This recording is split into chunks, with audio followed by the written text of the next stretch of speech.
Olá, pessoal. Espero que todos estejam bem e vamos continuar, então, estudando as plantinhas. Hoje veremos o terceiro grande grupo do reino plant, também chamado de reino vegetal, que são as gimnospermas. Só para lembrar, a gente já viu nas aulas anteriores, então, o grupo das briófitas, lembram, que compreendem os musgos, hepáticas e antócitos, que é diferente das algas por justamente apresentar um embrião com proteção. Depois a gente viu as pteridófitas, que são as samambaias, avencas e cavalinhas, que além de apresentar um embrião com proteção, também apresentou os vasos condutores, que eram o xilema e o floema, né? E isso permitiu com que elas pudessem crescer de tamanho e se diversificarem. Hoje, então, a gente vai ver o terceiro grupo, que são as gimnospermas, que além de ter o embrião com proteção, vasos condutores, agora a gente tem a presença de uma outra característica, que é a presença de sementes, coisa que pteridófitas e briófitas não têm. Eles não têm sementes, somente gimnospermas e angiospermas que vão ter a produção da semente, tá? E quem são, então, as gimnospermas? Como tem uma grande variedade, uma grande quantidade de espécies dentro desse grupo, a gente classifica, a gente agrupa em 4 filos. Filo coniferófita, filo cicadófita, filo guinetófita e filo ginkgófita, tá? Vamos ter pelo menos 1 ou 2 representantes de cada filo. Filo coniferófita são as famosas araucárias, araucárias angustifolia, que é predominantemente encontrado no Brasil, tá? No sul do Brasil, mas aqui no estado de São Paulo também você encontra essas araucárias lindas, maravilhosas. Os pinheiros, tá? As famosas árvores de Natal e as sequoias, tá? Esse grupo coniferófita, porque muitos dos indivíduos, eles apresentam um formato de cone, como esse pinheiro aqui, ó, lembra o cone. A araucária, quando ela está crescendo e se desenvolvendo, também lembra muito um cone, o formato de um cone. E as sequoias, elas são consideradas, algumas das espécies sequoias são consideradas as maiores árvores do planeta Terra, tá? Veja só o tamanho dessa sequoia aqui, só de ver a base, comparando com o tamanho de um ser humano, tá? Elas podem atingir uma altura muito grande. São consideradas as maiores. Dentro das cicadófitas, essas aqui provavelmente vocês já viram em quintais, parques, condomínios, em sítio, é muito comum aqui em São Paulo. Então, são as cicas, tá? Elas lembram um pouquinho, essas folhas lembram um pouquinho a palmeira, mas não é palmeira. Palmeira é angiosperma, aqui é gimnosperma, tá? Veja que forma esse estróbilo. Isso daqui não é florzinha, tá, gente? Por favor, isso daqui é estróbilo, onde vão formar, então, as sementes. Guinetófitas. As guinetófitas, elas já são menores, têm um porte menor, também encontrado aqui no Brasil, regiões tropicais ou subtropicais. Elas são menores, parece essa planta meio rasteira, parece estar morrendo, mas não está morrendo não, tá, gente? É assim mesmo. E elas produzem, o grande diferencial desses guinetófitas, eles produzem um estróbilo, agora macio, carnoso, tá? Que a gente fala carnoso. É macio, dá para cortar com uma faquinha e a gente consegue ver toda a estrutura interna. Diferente das coniferófitas e das cicadófitas, que produzem os estróbilos secos e duros. É uma estrutura bem mais dura. Você não consegue cortar com uma faquinha de mesa, de cozinha, tá? Olha essa daqui, outra guinetófita. Ela é típica do Ártico. Ela parece uns palitinhos verdes e na ponta se forma essas estruturas aqui, que são os estróbilos. Não é florzinha, tá? Isso daqui são, cada Cada bolinha dessa é um estróbilo, também carnoso, macio. E o quarto grande filo, que é as gincófitas, os famosos ginkgo biloba, tá? Aqui no verão, elas têm as folhinhas verdes, vejam que são lobadas, né? Tem essa estrutura lobada, que é típica do ginkgo. No outono, elas ficam amarelinhas e avermelhadas e caem, tá? E é no outono que formam os estróbilos, vejam. E aí no inverno a planta fica peladinha, ou seja, fica sem as folhas. Ela tem esse ciclo. Então, durante o verão forma as folhinhas verdes, no outono fica amarelo e aí cai as folhinhas. E agora vamos ver um pouquinho da importância das gimnospermas, tá? Elas apresentam uma grande importância, principalmente econômica, para o ser humano.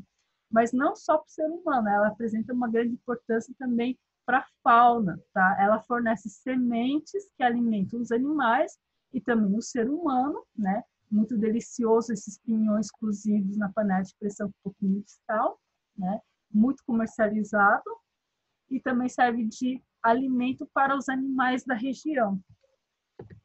Além disso, as gimnospermas são muito utilizadas pelo ser humano em decoração, os famosos pinheirinhos, né, em jardins, por exemplo, em parques ou jardins, enfeitam, e também a famosa árvore de Natal, o pinheirinho de Natal, né, que é muito comercializado, principalmente na época natalina. Outra importância biológica, outra importância econômica é o uso medicinal do ginkgo biloba, que muitos acreditam que melhora, estimula a memória, tá? Estimula também a pressão sanguínea, né? Ela controla a pressão sanguínea. Outros falam que é o poder antioxidante, ou seja, ajuda a combater os radicais livres que envelhecem o nosso corpo, tá?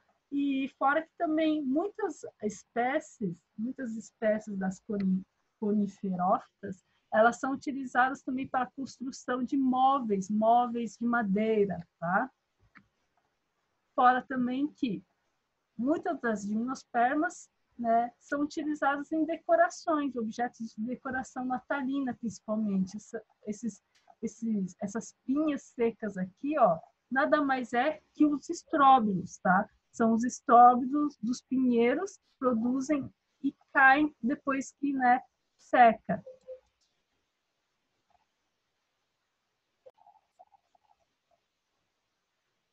Além disso, então, na natureza, as araucárias, os pinheiros, elas têm a importância porque elas conseguem resistir em temperaturas mais baixas, coisa que a vegetação típica tropical não aguentaria.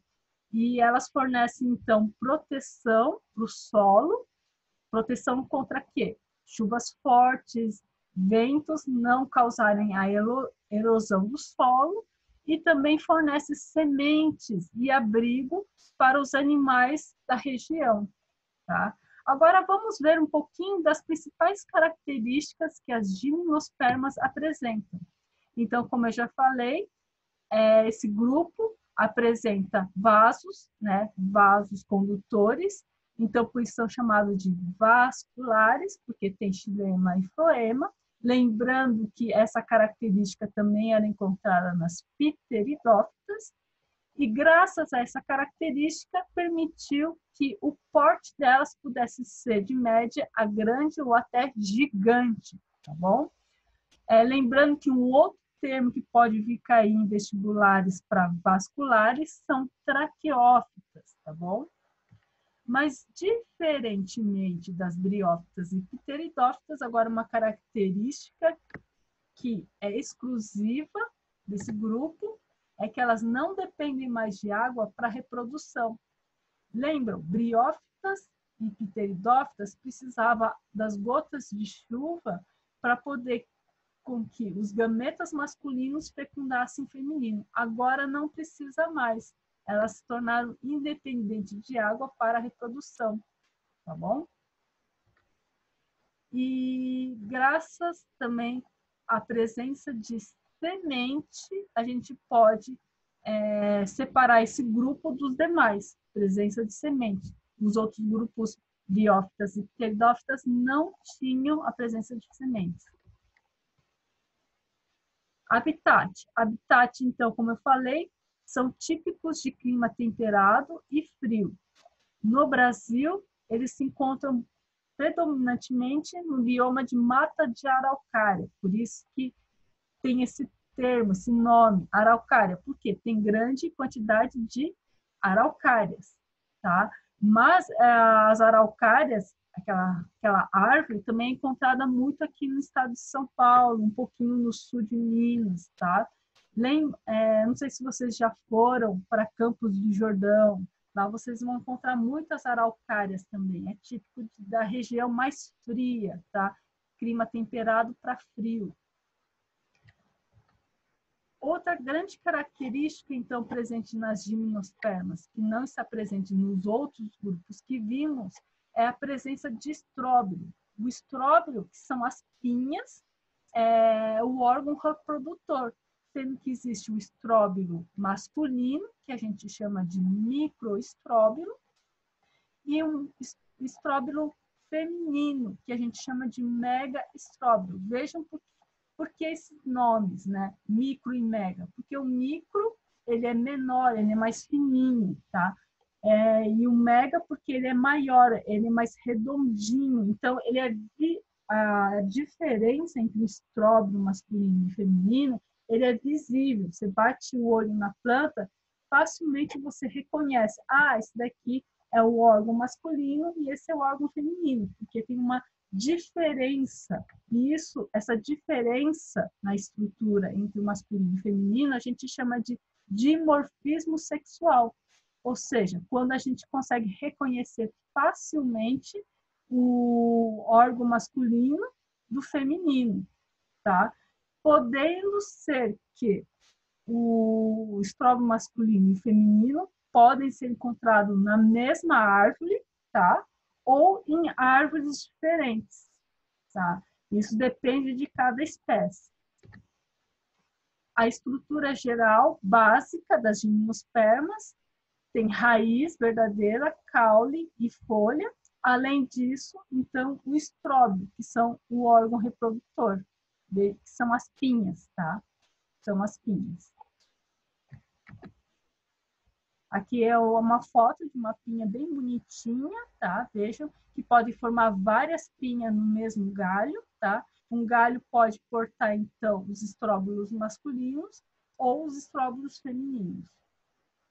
Lembrando também que o organismo, a planta em si, ela é toda esporófita, ou seja, diplóide, 2 N's, tá? Somente a estrutura, os gametas que serão formados a partir dos estróbilos. Então, os estróbilos, eles vão produzir os gametas, e aí os gametas, sim, eles vão ser haploides, ou seja, um N, tá?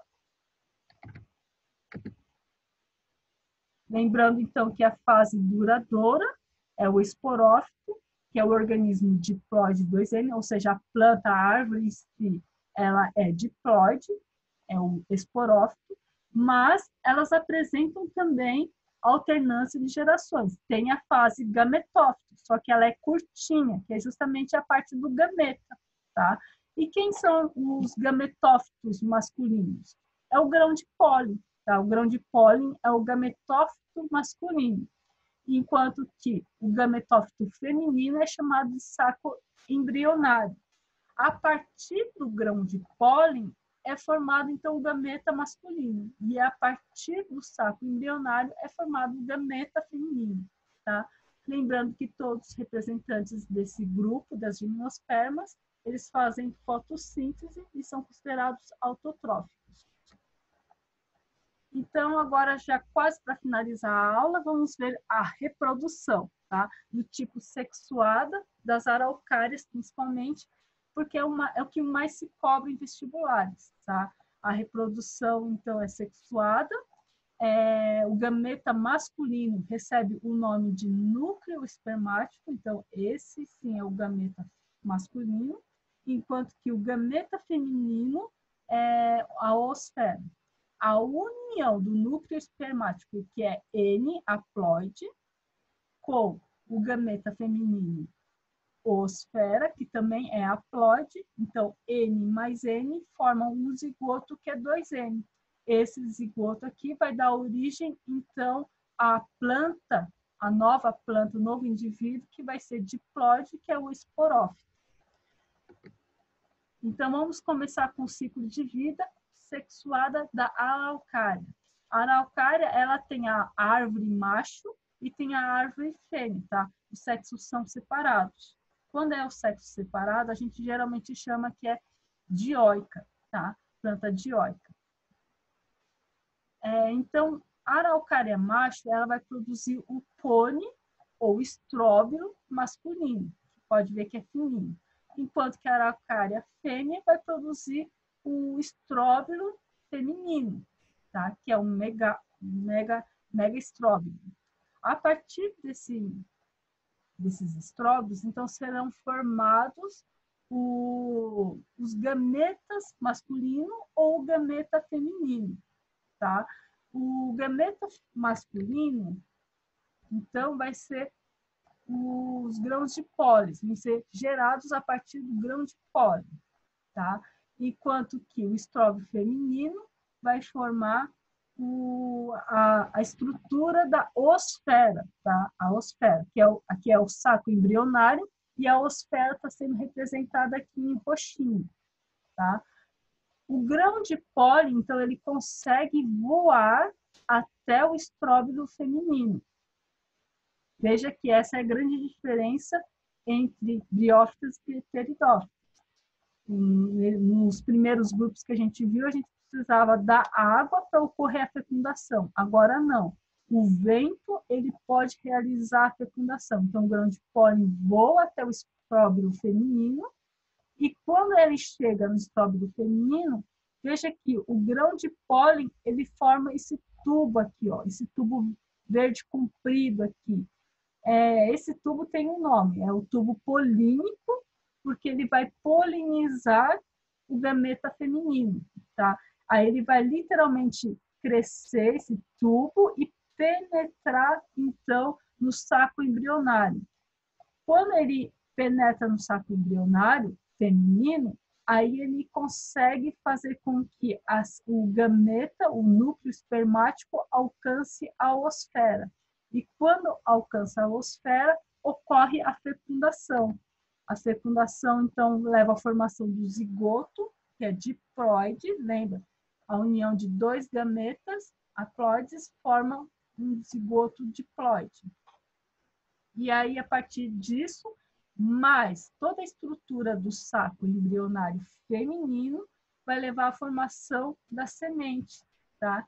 Que é o pinhãozinho, que é o que a gente come, tá? Esse embrião, né, essa semente vai estar, então, portando o embrião e quando cai no solo, forma-se um novo indivíduo, que é, então, diploide, que faz a esporófita. Então, a fase gametófita, ou seja, os gametas que eu falei que era curta, é justamente só essa região aqui, ó.